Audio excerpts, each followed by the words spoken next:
By the wind, yeah, wanna be to the bone. When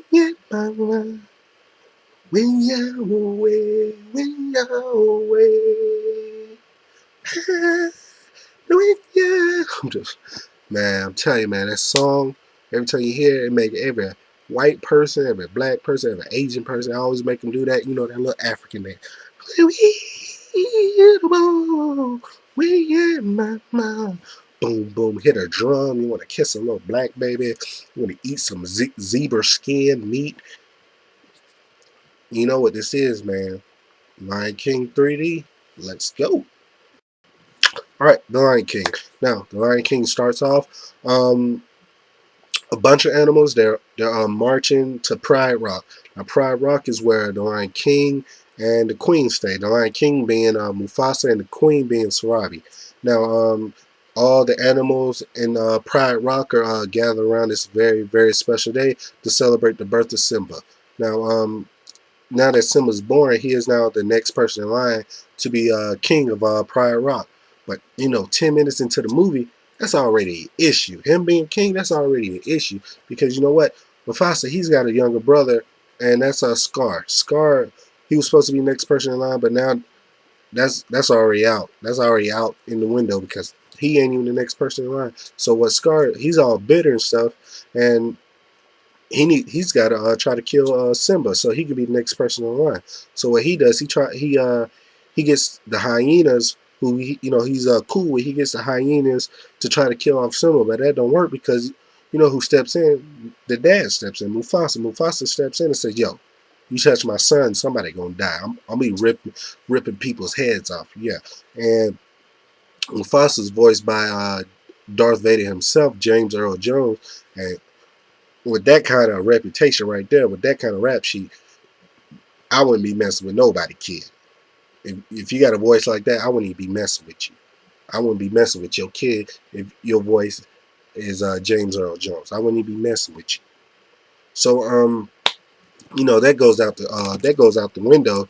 Him killing Simba. So what he does, he's got to figure out another way to become king. So he devises this great plan to where excuse me, to where he gets Simba in this one spot in the away from everything, like in like the desert part of in the desert part of like Pride Rock, and he gets all these animals to stampede basically Simba. He runs and tells Mufasa, "Yo, Mufasa, your son's in trouble. You need to do something." Mufasa goes, just tries to save the day. He ends up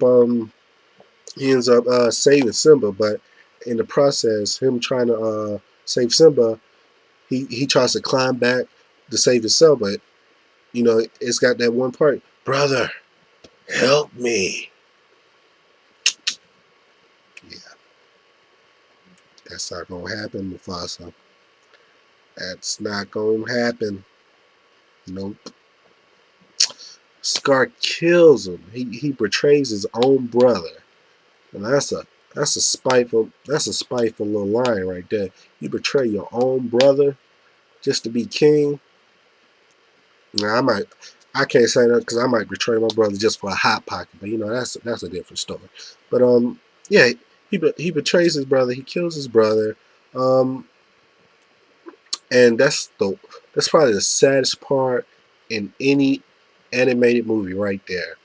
And I'm talking even sadder than Bambi's mom died, because you know Simba he witnessed his dad die, he witnessed his dad die, and this is a guy, you know, this is a guy Simba's looked up to his whole life. This is a guy Simba's admired and wanted to be like. You know, he wanted to be just like his dad when he grew up. He wanted to be a great king just like his dad, and he sees all that just go to waste, and his dreams, he dreams get crushed because he witnessed his dad's death, and Scar plants in Simba's mind that you did this to yourself.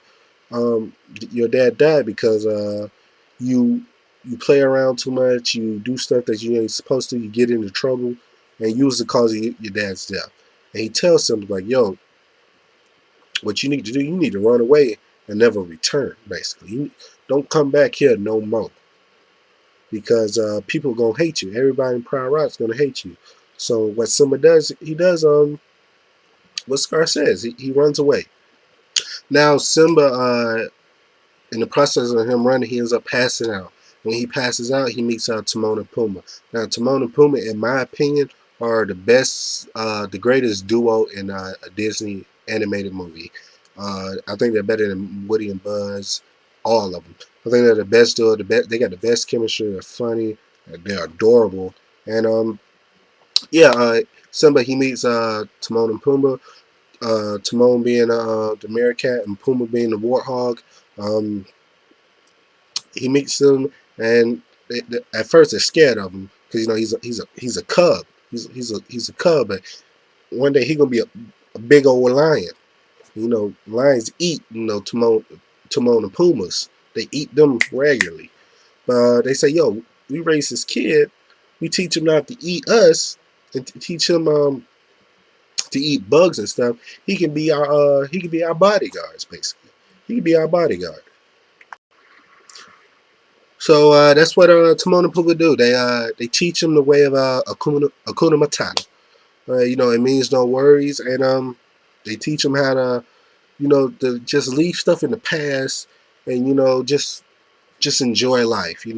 Forget about the past because the past brings you down. So that's what Simba starts doing. He basically forgets his past life. It basically doesn't even exist to him anymore. But the funny thing about your past, it always comes back to bite you. And that's what it did with Simba. It came back to bite him in the form of Nala. Now Nala was uh, Simba's closest friend when he was a kid, and she's out, looking for food and stuff for the pride because now that Simba's gone and Mufasa's been dead, and it's been a while, like they're adults now. Um, Scars and basically ruined the whole Pride Rock. Pride Rock, they don't got food. He be abusing everybody. All the animals that ran away, so you can't get food and stuff like that. And it's basically just going to crap. Pride Rock, and she tells someone, yo, you need to come back, man. You need to come back. We need a real king. You need to take Scar off his throne. And Simba's like, yo, I leave stuff in the past. I'm not going back because I can't change the past. So I don't need to go back. I don't want nothing to do with that.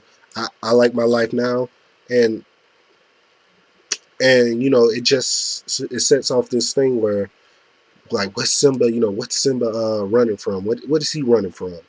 And in the process of that, he meets Rafiki.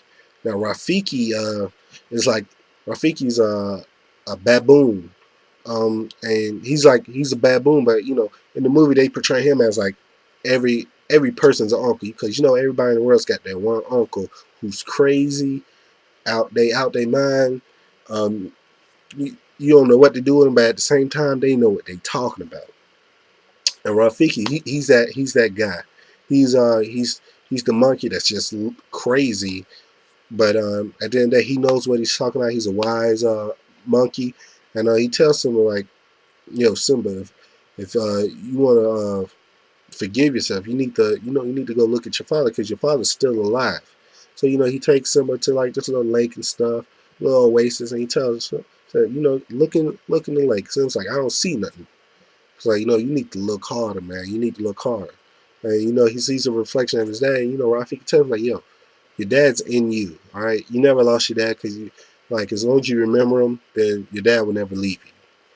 And I love the way the animators and the storytelling in this movie, they play on that. Like, they play on the bond between a father and his son. Because at the end of the day, that's what this whole movie is about. The Lion King is about uh, the bond between the father and his son, and how the father is a great influence. Is usually the influence of many kids, especially when it comes to boys. And the storytellers, they play on that very well, and they show a little boy would love to like grow up to be his hero. His hero is his dad, and so Simba he now realizes this, and he says, okay, I need to go back. I need to I can't change the past, but I can work on this future for the pride. So he goes back. He's got what he got to do. He got to go challenge that boy Scar, because that boy Scar ain't gonna give up without no fight. So he goes back. He tells Scar like, "Yo, Scar, you need to bounce, man. I'm only gonna tell you this nicely. I'm only gonna tell you this once." And Scar's like, "Yo, I'm not leaving, man. I'm king." And he tells him like, "Yo, Silver, you tell everybody what really happened that day. You tell everybody how your dad really died." And Simba tells him like, "Yo, I killed my father, man." But that's what Simba thinks, because that's what Simba thought since he was little. So that's the only truth Simba knows. But that's not the truth. And it's later revealed that Scar was the one that killed Simba's dad, and now Simba's like, okay, you killed my dad. It's time to go to war. They go to war. They go back and forth, and Simba wins. You got to give it to your boy Simba. Simba wins, and he takes back. He takes it. He takes his pride back. And Scar, he dies at the end. And this movie is just so good, like so good. Like, it's hard to describe how good this movie is. When I was a kid, I was in love with this movie. Um, Everybody's in love with this movie. If you're not in love with this movie, then something's wrong with you. And yeah, this I'm really done with the review, but I just want to say, like, this movie has like the best soundtrack to me, the best storytelling that you could possibly have in animation, and yeah, it's in 3D. I don't really think it need to be in 3D, but I can see why they put it in 3D, to make extra money. But the 3D does it does heighten the sense of the color scheme and certain effects of the movie. But yeah, this is the Cirque Show 24/7. Bam. And I hope y'all enjoy this review. And I'll see y'all again. Be easy.